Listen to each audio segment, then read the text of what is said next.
নাম রামাকৃষ্ণ নান, আমি একজন সফটওয়্যার ইঞ্জিনিয়ার। আপনার কাছে আমার দুটো প্রশ্ন। প্রথমটা হলো, মৃত্যুর পর অঙ্গদানের ব্যাপারে ইসলাম কি বলে? এটার কি অনুমতি আছে নাকি নিষিদ্ধ? দ্বিতীয় প্রশ্ন হলো, নাস্তিকের ব্যাপারে ইসলাম কি বলে? এই দুটোই। ভাই দুটো প্রশ্ন করলেন, ভাই একজন অমুসলিম আর দুটো প্রশ্ন করলেন, কোনো সমস্যা নেই। প্রথম প্রশ্ন হচ্ছে শরীরের অঙ্গ দান করার ব্যাপারে ইসলাম কি বলে, আর দ্বিতীয় প্রশ্ন হচ্ছে নাস্তিক সম্পর্কে। এবার আপনার প্রশ্নে আসে ইসলাম অঙ্গদানের ব্যাপারে কি বলে। কোরআনের সরাসরি কোনো আয়াত নেই বা সহিহ হাদিস নেই যেটা বলছে অঙ্গদান করা যাবে কি না।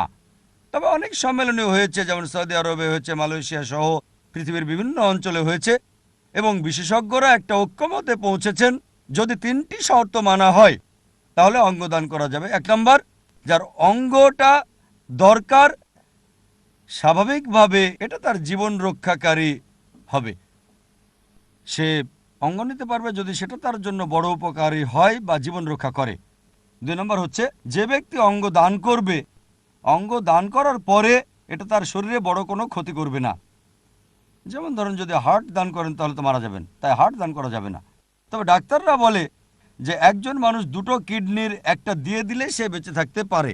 তাই যদি আমার মায়ের কিডনি সমস্যা হয়, দুটো কিডনি নষ্ট হয়ে যায়, আর আমি আমার মাকে একটা কিডনি দিয়ে দিই, তাহলে আমরা দুজনেই বেঁচে থাকতে পারবো।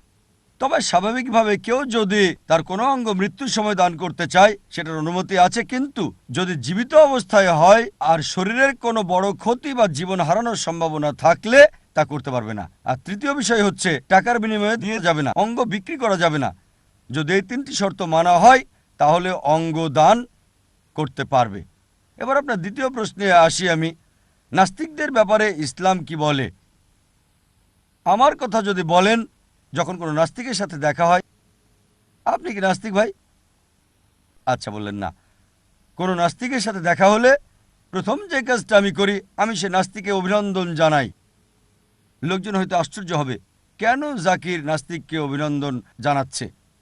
আমি নাস্তিককে অভিনন্দন জানাচ্ছি কারণ অধিকাংশ মানুষই অন্ধভাবে বিশ্বাস করে সে একজন হিন্দু কারণ তার বাবা হিন্দু, সে খ্রিস্টান কারণ তার বাবা খ্রিস্টান, অনেক মুসলিমে মুসলিম কারণ তাদের বাবা মুসলিম।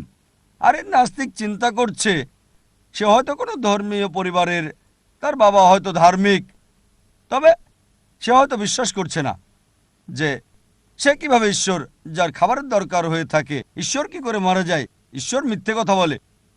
আর আমি নাস্তিককে ধন্যবাদ জানাই কারণ সে ইসলামিক শাহাদার যে প্রথম অংশ সেটা বলে ফেলেছে, সে লা ইলাহা, মানে কোনো মাবুদ নাই। আমার যে কাজটা করতে হবে তাহলে ইল্লাল্লাহ, আল্লাহ ছাড়া, আমি সেটা করবো ইনশাল্লাহ। তাই আমার অর্ধেক কাজ তো হয়ে গেছে। কোনো অমুসলিম যে অন্য ঈশ্বরে বিশ্বাস করে তাকে প্রথমে দেখাতে হবে যে ঈশ্বরের উপাসনা করছে সেটা ভুল। তার কাছে ভুল প্রমাণ করতে হবে যে সে নকল ঈশ্বরের উপাসনা করছে, তারপর সঠিক ঈশ্বরের প্রমাণ তুলে ধরতে হবে। আর নাস্তিকের ক্ষেত্রে অর্ধেক কাজ তো হয়ে গেছে, ইতিমধ্যে সে ইসলামিক শাহাদার প্রথম অংশ লা ইলাহা মেনে নিয়েছে, কোনো মাবুদ নাই, আমাকে শুধু করতে হবে ইল্লাল্লাহ, আর তা আমি করবো ইনশাল্লাহ। আমি প্রথম প্রশ্ন নাস্তিককে বলি যে ঈশ্বরের সংজ্ঞা কি। কেউ যদি বলে ঈশ্বর নাই, ঈশ্বর নাই বলতে হলে তাকে ঈশ্বরের সংজ্ঞা জানতে হবে। যদি ঈশ্বরের সংজ্ঞা না জানে সে বলতে পারবে না ঈশ্বর নাই। যেমন ধরেন আমি বললাম এটা একটা কলম, এটা কি কলম? না, এটা বই। এটা কলম না বলতে হলে কলমের সংজ্ঞা জানতে হবে। কেউ হয়তো বলবে না জাকির, আমি জানি এটা বই তাই বলছি কলম না। আমি বলবো না, যদি কলমের সংজ্ঞা জানেন আমি বলবো এটা কিতাব, আপনি বলবেন না এটা কিতাব না, কারণ কিতাবের সংজ্ঞাটা আপনি জানেন না। এটা বই না, এই কথা বলতে হলে সংজ্ঞা জানতে হবে, কারণ কিতাব আর বই একই। তাই এটা কলম না, এটা জানতে হলে কলমের সংজ্ঞা জানতে হবে। বইয়ের সংজ্ঞা জানতেও পারেন, নাও পারেন, ঠিক একইভাবে ঈশ্বর না, এই কথা বলতে হলে আপনাকে ঈশ্বরের সংজ্ঞা জানতে হবে। এখন এই নাস্তিক বিশ্বাস করছে যে ও ঈশ্বরের খাবারের দরকার হয়, ঈশ্বর মিথ্যে কথা বলে থাকে, যুদ্ধ করে পরাজিত হয়, এমন ঈশ্বরে সে বিশ্বাস করে না। আমিও বলবো যে আমি বিশ্বাস করি না, লা ইলাহা। তারপর তাকে বলবো ঈশ্বরের সঠিক ধারণাটা। আর ঈশ্বরের সঠিক ধারণা দেওয়া হচ্ছে সূরা ইখলাস অধ্যায় নম্বর 112 আয়াত 1 থেকে 4, যেটা নিয়ে আলোচনা করব কনফারেন্সের শেষ দিন ইনশাআল্লাহ। এটা 20শে জানুয়ারি। তাই সে কি করছে? নকল ঈশ্বরকে বাদ দিচ্ছে। তারপর আমি প্রশ্ন করব সে নাস্তিককে, যে ধরেন একটা যন্ত্র আপনার সামনে আনা হলো, যেটা কেউ আগে কখনো দেখেনি, কেউ এটা সম্পর্কে জানে না। আর আমি যদি প্রশ্ন করি, কে আপনাকে বলতে পারবে এই যন্ত্রের ব্যাপারে? বলেন, কে আপনাকে বলতে পারবে? নাস্তিক বলবে এই যন্ত্রের গঠন সম্পর্কে যে প্রথম বলতে পারবে, যেহেতু কেউ আগে দেখেনি, এর স্রষ্টা বলতে পারবে। কেউ বলবে উৎপাদনকারী, কেউ বলবে আবিষ্কারক, কেউ হয়তো বলবে এটা সৃষ্টি করেছে যে নির্মাতা, সে বলতে পারে স্রষ্টা, নির্মাতা, আবিষ্কারক, উৎপাদনকারী, যাই বলুক না কেন এমনটাই বলবে সে। কথা বাদ দেবেন না, যাই বলুক মনে রাখেন। তারপর বলেন, আমি যে লেকচার দিয়েছি তা আমি আবার বলছি না যে কিভাবে এই পৃথিবীর অস্তিত্ব আসলো। সে আপনাকে বলবে বিগ ব্যাং এর কথা। তারপর বলবো কখন বিগ ব্যাং এর ব্যাপারে আপনি জানলেন? সে বলবে 1973 সালে, এই কিছুদিন আগে, 30 বছর আগে, 40 বছর আগে। আমি বলবো বিগ ব্যাং এর ব্যাপারে 30-40 বছর আগে যা জেনেছেন, কোরআন তা বলেছে 1400 বছর আগে। কে এটা বলেছে? সে হয়তো বলবে কাকতালীয় হতে পারে। তর্ক করবেন না, চালিয়ে যান। পৃথিবীর আকৃতি কি? সে বলবে আগে লোকজন মনে করতো এটা চ্যাপ্টা, এখন জানলাম গোলাকার। কখন জানলেন? সে বলবে 1577 সালে যখন ফ্রান্সিস ড্রেক পৃথিবী ভ্রমণ করলেন।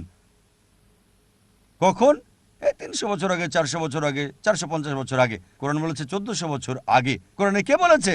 সে বলবে ও হতে পারে নবী মোহাম্মদ সাল্লাল্লাহু সাল্লাম একজন জ্ঞানী লোক ছিল। তর্ক করবেন না, বলে যান। চাঁদের আলো কি তার নিজস্ব আলো নাকি প্রতিফলিত আলো? সে বলবে আগে জানতাম যে এটা নিজস্ব আলো, আর এখন সম্প্রতি জানলাম 200 বছর আগে এটা প্রতিফলিত আলো। কোরআনে আছে সূরা ফুরকান অধ্যায় 25 আয়াত 61, চাঁদের আলো প্রতিফলিত আলো বলা হয়েছে 1400 বছর আগে। কে বলেছে? সে চুপ হয়ে থাকবে, উত্তরের অপেক্ষা করবে না, চালিয়ে যান। স্কুলে শিখেছি যে সূর্য স্থির নিজ অক্ষে বিচরণ করে না। সে বলবে কোরআনে আছে। আমি বলবো না, স্কুলে শিখেছি আমি। তবে কোরআন বলছে চাঁদ এবং সূর্য আবর্তন করে, যা আমরা সম্প্রতি জেনেছি। স্কুলে 25 বছর আগে শেখানো হয়েছে সূর্য আবর্তন করে না। আর কোরআন বলেছে 1400 বছর আগে যে সূর্য আবর্তন করে, যা বিজ্ঞান এখন আবিষ্কার করেছে। কে এটা উল্লেখ করেছে? সে নীরব হয়ে যাবে, উত্তরের অপেক্ষা করবেন না, চালিয়ে যান। তাই যেগুলো আমি লেকচারে বলেছি এক এক করে বলার পর জিজ্ঞেস করেন কে আগে এগুলো উল্লেখ করেছেন, আর অবশেষে সে বলবে স্রষ্টা, উৎপাদনকারী, আবিষ্কারক, নির্মাতা।